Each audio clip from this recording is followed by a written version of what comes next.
پھر دن ہوا،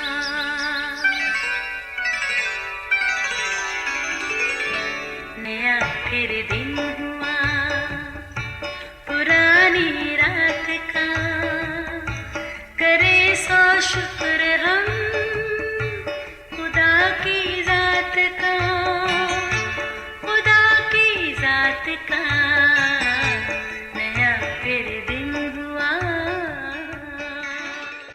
آج کی آیت، پس جو کوئی میری باتیں سنتا اور ان پر عمل کرتا ہے وہ اس عقل مند آدمی کی مانند ٹھہرے گا جس نے چٹان پر اپنا گھر بنایا۔ متی 7:24 آیت۔ کسی گاؤں میں ایک چھوٹا سا گھرانہ رہائش پذیر تھا۔ والدین اپنے روزمرہ کاموں میں مصروف رہنے کے باوجود اپنے دونوں بچوں کے ساتھ وقت نکال کر خدا کا کلام پڑھتے اور دعا کرتے تھے۔ بچوں کے ٹائم ٹیبل میں خدا سے ملاقات کے نام سے وقت مقرر بھی تھا۔ وہ باقاعدگی سے اس پر عمل کرتے تھے۔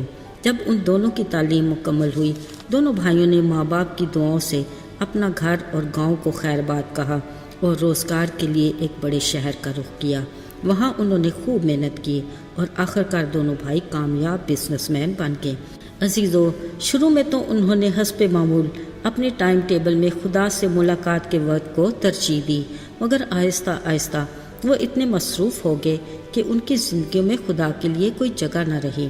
عزیزو، جب تک والدین حیات تھے وہ باقاعدگی سے اپنے بچوں کے لیے دعا کرتے رہتے، پھر جب ان کا سایہ سر سے اٹھا ان کی حفاظتی دعاؤں کا سلسلہ بھی ختم ہو گیا۔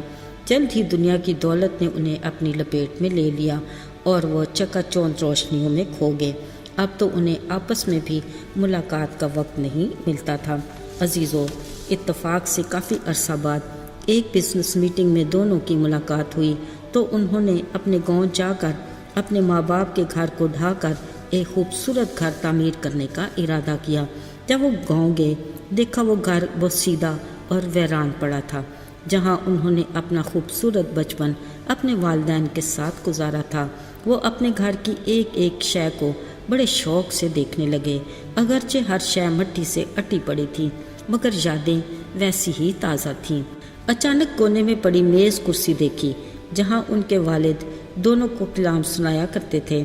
پھر پاس بڑی دری کو دیکھ کر یاد آیا کہ وہ یہاں اپنے والدین کے ساتھ گھٹنے ٹیک کر دعا بھی کیا کرتے تھے۔ پھر نہ جانے کیا ہوا، وہ دونوں اسی دری پر گھٹنے ٹیک کر دعا کرنے لگے۔ ایسے میں ان کی آنکھوں سے آنسو ٹپک پڑے۔ یوں لگا ان کے ماں باپ کی دعاؤں کی طاقت انہیں واپس خدا کے پاس لے آئی ہے۔ دونوں بھائیوں نے اس گھر کو یوں ہی رہنے کا ارادہ کیا جہاں ان کے خدا پرست والدین کی یادیں ابھی تک تازہ تھیں۔ دونوں نے پھر اسی دری پر گھٹنے ٹیک کر دعا کی اور خدا سے معافی مانگی کہ انہوں نے دنیا کو خدا سے زیادہ ترجیح دی۔ عزیزو، اب کہ جب وہ اس گھر سے باہر نکلے تو ان کی زندگیوں میں عجیب خوشی اور تازگی تھی۔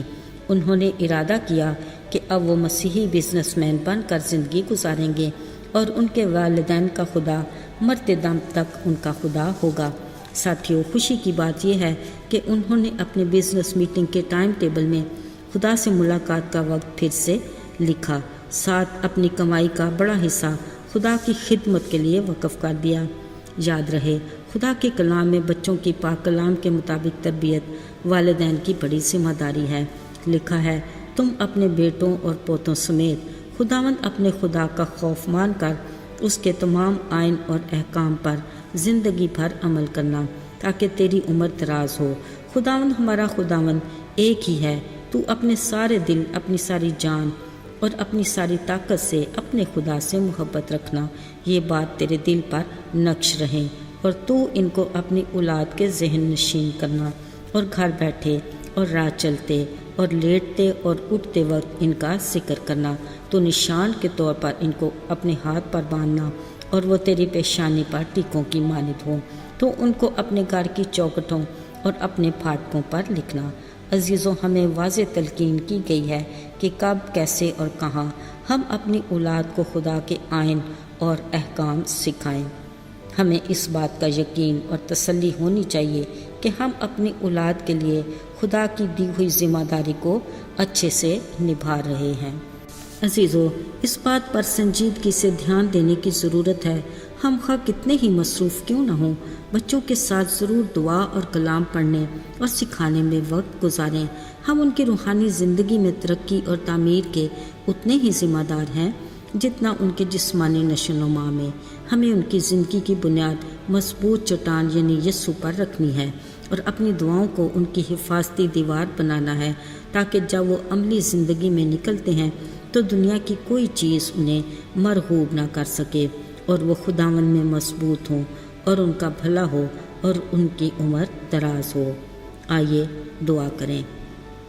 اے خداوند آسمانی باپ، ہم تیرے شکر گزار ہیں کہ تو ایک شفیق باپ کی طرح ہمارا خیال رکھتا اور ہماری فکر کرتا ہے، تاکہ ہم اپنے دشمن ابلیس کے ہر وار سے بچ سکیں۔